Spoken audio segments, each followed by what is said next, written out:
What's up, guys? Happy Friday. It's October 14th. It's 11:58 a.m. And we're going to cover the news and more specifically, the Bank of London. So it was January 11, 2022. It's unlisted. I had talked about the Bank of London when this news came out and talked about how big it is. And I want to revisit it because there was an article that came out, I believe it was yesterday, that's about clearing 2.0. And it says cross-border demands banks get ready for clearing 2.0. As real-time payment networks operate across the globe, FedNow in the US and faster payments in the UK, to name just two examples, those systems still need to communicate with one another as payments cross borders. Data needs to flow in real time across currency and time zones. And then this person, Group Chief Market Officer at the Bank of London, said that recently the announced real-time payments initiative being piloted by the clearinghouse, EBA Clearing and SWIFT, would help further shape how clearing banks operate as real-time payment systems change money movement itself.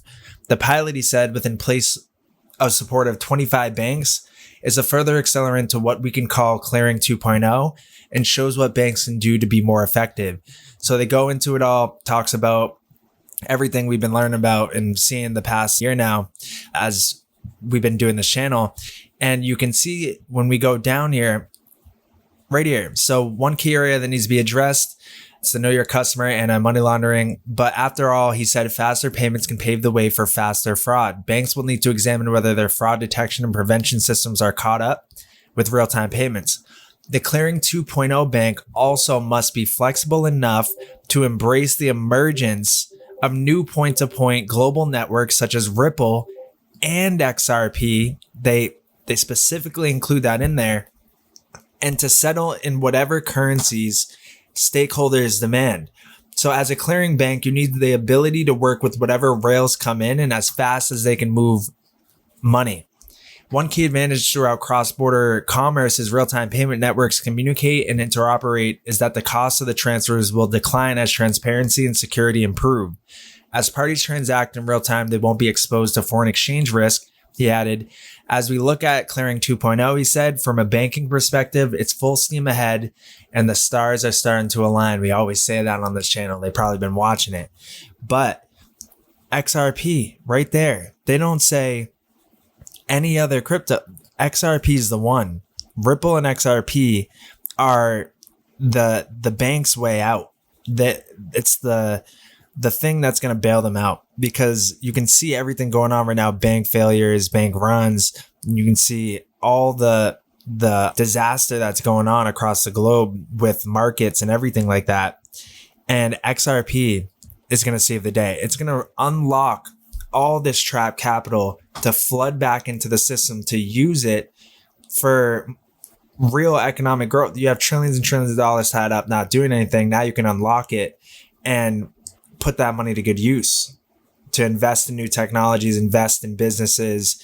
And yeah, so like we have before, back in the day, they would never say Ripple or XR, let alone XRP, but now they just come out and just say it. And that just proves how close we are. Keep in mind, in November of this year, we have the ISO 222 Big Bang migration for SWIFT and Europe. So that's all going down. So now we can go into the Bank of London. This right here launches today as the world's first purpose-built global clearing agency and transaction bank. So the Bank of London launches as the sixth principal clearing bank of the United Kingdom with a mission to lift communities and power the borderless economic infrastructure of the future. It's only the second new clearing bank in more than 250 years. This is a long time. So this is huge news. You're having them disrupt this whole clearing conglomerates, and now they're coming in with this whole different model to flip the system on its head. And it's talking about, we can go down here, we leverage our leading edge proprietary technology innovations and differentiated bank capabilities to remove unnecessary risk, unlock liquidity, and deliver revolutionary products and services at significantly lower cost to enable near instant settlement without a financial intermediary in the flow of funds. What other technology other than distributed ledger technology and them being tied up with Ripple using XRP as well as Flare and their smart contracts to facilitate something like this? Do Kwan's an investor in Flare? Jeez. Okay. Well, let's keep moving forward because they're talking about the Bank of London enters the marketplace with three distinct market offerings: global clearing and settlement. The global financial system is at a tipping point. The arcane global payments infrastructure, domestic and cross-border payments, clearing and settlement schemes, and networks are the critical, if not well understood, cornerstone of the global financial system, but they're costly, fractured, and friction-layered. Messaging, payments, and liquidity are all on different rails, encumbered by a chain of correspondent banks, exacerbated further by the systemic risk of liquidity intermediation and failed payment inefficiencies. That's a whole lot of complex words all jambled around there, but what basically they're saying is we're at a critical point. The financial system is on the verge of disruption, and that domestic and cross-border payments with the clearing and settlement of those payments, not just the messaging, whereas the money moves with, if I send a Venmo to you and you get the money and you transfer it to your bank, okay, it could take a couple of days to get to your bank. But we're talking about instant real-time settlement that if you press transfer, it's already in your bank and you're ready to transfer it to somewhere else. You can't transfer money if it's not settled in there yet. So that's what they're trying to fix. And they said that it's encumbered by all these middlemen, these correspondent banks, and which is exacerbating a risk of liquidity being dried up or intermediation and failed payment inefficiencies. It's just by cutting out all the middlemen, the correspondent banks with all that trillions of dollars trapped capital in the system, you're able to unlock that value and use a new system, proprietary technology, distributed ledger technology, to clear domestic and cross-border payments in near real time. It's one of the biggest things that happen in the history of the world. We're talking about the holy grail of cross-border payments. If you haven't seen that video yet, definitely got to see that, because the United Kingdom released a whole report about the holy grail of cross-border payments, and it said it was a thousands a year problem. They've been trying to solve this, and they believe that they can achieve the holy grail of cross-border payments by 2030. And all of these initiatives are playing a role in making that vision come to light. So yesterday as well, too, we have LME Clearinghouse runs down default fund in Bank of England stress tests. So the clearinghouse of the London Metal Exchange ran down nearly its entire default fund under a stress test of its base metals service. The Bank of England said on Thursday, LME was forced to halt nickel trading and cancel trades in early March after prices doubled to more than 100,000 per ton in a surge sources blamed on short covering by one of the world's top producers. So I was talking about DOE reports that the central counterparties in Britain's financial system were resilient, but said there were major differences after its first public stress test of ICE Clear Europe, LCH, and LME Clear. Central counterparties operating in London are a key part of the global financial system's plumbing due to their role in helping to clear trades between major financial institutions. And that's what's happening. The financial system is on the verge of replacing their outdated plumbing with new plumbing, which is entirely going to be based on distributed ledger technology and some of these digital assets that we hold. So they said while the stress test was exploratory with no pass-fail assessments, the results are evidence of the overall resilience of the UK CCPs. But they bring up a good point, because they were forced to halt nickel trading. So let's go to Comex. Comex Rule 589. Let me actually go to a different article. What is Comex? If you have been studying commodity markets or buying bullion, chances are high you will have come across the acronym Comex. Here we discuss what is the commodity exchange Comex, its history and relevance, especially to silver bullion and gold bullion priced at SD bullion across the world. If you want to understand current and recent historic gold and silver price discovery functionality, you must learn what the Comex is and how it's most highly influences the price of physical gold and silver bullion globally. So what is Comex? The Comex, or Commodity Exchange Inc., is the primary futures, contracts, and options market for trading derivatives on precious metal prices for gold and silver, as well as for non-ferrous metals like copper and aluminum. The Comex merged with the New York Mercantile Exchange in 1994, and the two combined are most responsible for precious metal price discovery today. Similar to Comex gold and silver derivative futures contracts, they're heavily influenced by their derivative futures contracts traded under the New York Mercantile Exchange brand name. So let's keep going down here, because the CME Group now actively incentivizes government-partnered central banks to trade commodity derivatives on all 4 of its commodity exchanges, all of which can sharply influence the price of real-world goods around the world. And we can go, so it was founded in 1933, and it's linked to the history of the world's later gold price, and not merely the gold price versus US dollars, but the Comex has also heavily influenced the gold price versus all fiat currencies issued over the same time frame. So let's keep going. So it says today, the Comex is the largest single influencer on physical gold and silver prices. Comex gold futures trading plays a very large part in the pricing of physical gold all over the world. In fact, studies show that Comex currently has the most influence over the world's physical gold price discovery mechanism, more than the London spot market, which trades much more notional gold value derivatives annually. So now, all right, if we go to Comex Rule 589, you can see in May 19, 2022, we have from the CME Group amendments to CME, CBOT, and New York Mercantile Exchange and Comex Rule 589, special price fluctuation limits regarding behavior of dynamic price fluctuation limits during the final settlement determination period of an expiring futures contract. To the members, firms, and market users from research product development. The notice date was May 19, 2022, and the effective date was June 6, 2022. So how does this all play a role with XRP? So Ripple 589 price prediction is not what you think it is. So there was another insider on Twitter called Bearable Guy 123, and he hinted a Ripple XRP price prediction of 589 in the uploaded photos online, which reveals cryptic or prophetic events that will occur. But it seems all about Comex Rule 589. So what is Comex? It stands for Commodity Exchange. Comex is the primary and futures and options market for trading metals such as gold, silver, copper, aluminum, platinum, palladium, etc. It is a subsidiary of the CME Group.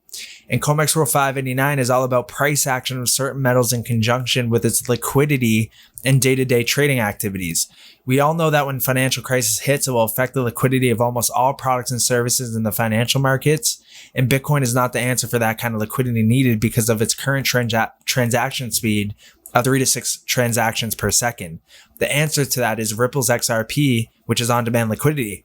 This is where Ripple XRP will enter the limelight and will start its own job or its own mission due to its fast transaction speeds of 1,500 transactions per second, and with the help of Lightning Network that will amplify the speed of transactions up to 50K transactions per second. To support this idea, this guy's done his research online that the current U.S. administration would like to go back into a gold standard, but not in the traditional/industrial way, but more likely in a digital way. If it is done in the traditional way, the U.S. is done for. And if it's done in a digital way, the U.S. is also done for as well. It will be tied up to Ripple XRP. The value of Ripple XRP will be tied up to the value of gold in terms of physical gold now in China and digital gold, Bitcoin, which is now controlled by China when it comes to hash power and mining activities. As I browse online regarding the possibility of Ripple XRP to be tied up to become a derivatives market in the future is highly likely and possible. Ripple XRP is just building all the infrastructure needed in the future by partnering with banks and lots of financial institutions. The price action will just follow in the long run as a result of these partnerships, and the price of XRP will just increase significantly. And let's look at this bill with the gold standard. This was back 2019-2020 from Representative Mooney, and he said to define the dollar as a fixed weight of gold in this bill. And I want to see if I can get to it. But it was introduced in the House in May 7, 2019. This bill requires the Department of Treasury to define the dollar in terms of a fixed weight of gold based on that day's closing market price of gold. The Federal Reserve Bank shall make Federal Reserve notes exchangeable with gold at the statutory gold definition of the dollar. Then, most recently, we had another kind of bill proposed by somebody here in Congress. Then we had this come out on October 11 saying U.S. Congressman introduces gold standard bill as inflation spirals out of control. So I think it's the same guy too, because Mooney back in 2019 in May, and now in October 2022, he's back again. With America's currency would regain stable footing for the first time in half a century if a bill just introduced by U.S. Representative Alex Mooney becomes law, referred to as the Gold Standard Restoration Act, by sound money activists. The bill calls for repegging of the Federal Reserve note to gold in order to address the ongoing problems of inflation, runaway federal debt, and monetary system instability. Upon passage, the U.S. Treasury and the Federal Reserve would have 30 months to publicly disclose all gold holdings and gold transactions, after which time the Federal Reserve note dollar would be pegged to a fixed weight of gold at its then market price. Federal Reserve notes would become fully redeemable for and exchangeable with gold at the new fixed price, with the U.S. Treasury and its gold reserves backstopping Federal Reserve banks as guarantor. The gold standard would protect against Washington's irresponsible spending habits and the creation of money out of thin air. Prices would be shaped by economics rather than the instincts of bureaucrats. So, all right, so all this is connected because if we bring Comex together with tying the dollar to gold and tying the liquidity aspect to it and the convertibility, and talking about how going back to a gold standard but in a more digital type way, we can then go to Judy Shelton, who was going to be the Federal Reserve, I believe, governor, one of the picks for Trump's presidency. And she was caught on, or saying in an interview about bringing the gold standard back in a cryptocurrency type way. So I'm going to find that video. So this was back in May 2020. Yep. Trump's Fed nominee advocates a gold-backed currency, even a crypto one. She said she has advocated for getting back to a gold standard, possibly in a very cryptocurrency way. So I don't see it so much as returning to the gold standard, more like back to the future. I think what a gold standard stands for is monetary discipline for its own sake. Money is supposed to be a unit of account, reliable measure, and a dependable store of value. And it really shouldn't be subject to who the chairman of the Federal Reserve is. And she said a futuristic version of the gold standard may involve a digital currency component. She said that central banks are not serving the private sector in providing that reliable unit of account. Under the gold standard, you did have that stability, and I think that's what's missing. It could be used in a very cryptocurrency way. So there we go. And then we can go to more recently what she's been talking about and sharing on Twitter is she's kind of sounding the alarm on the derivatives market. So when derivative positions come under pressure, cash is vital. Government debt can be sold, traded for cash. We know 5.6 trillion in cash is receiving more than 3% interest from the Fed. Can it be enticed? Hard to beat that risk-free deal with central bank. The Fed's next crisis is brewing in U.S. Treasuries. And then we can go to her page and see. Then she says October 6th, keep an eye on derivatives, $600 trillion in notional value, almost all linked to interest rates / currency differentials. So like there's this narrative I see going on and connecting about derivatives, Comex, liquidity issues, the bond market imploding, and then XRP and Ripple making all these partnerships and connections. And I believe that they're going to inject that on-demand liquidity into the system when everything locks up due to maybe precious metals. And I believe it's with this Moscow World Standard, how Russia and like all these countries in the East are going away from the London standard of precious metals to the Moscow World Standard. And I believe this is all going to play a role, and that's how the system will lock up, and XRP will be there to bail out the whole system, basically. And I believe it's not going to be a slow rise like we're seeing now. I believe there's going to be something that happens, and all of a sudden, it's just going to shoot. And we're seeing all these things throughout the years, all these kind of breadcrumbs. And now we're, I believe, at the grand finale in these next coming months. And why I believe so is I put together this summary of events kind of PDF. I'm going to make a whole video on this, but if you want access to it ahead of time, then go over to my website, stargate-ventures.com. And you can do the subscribe for free button and click it. Just put in your email and you'll get the report. It's a free report, no money. I just need to make a video on it. It's just a lot. It's very intricate. It's a lot of stuff that goes into it and making those connections. But I was writing this back in August 30th of this year. So I just want to get it out because some of these things are coming up. November, some of these things are already happened or already happening as we speak. So I need to get it out there. and then I'll make a video and hopefully get it out by this weekend because a lot of these things are connected together. So go over to stargate-ventures.com. I'll put the link in the bio.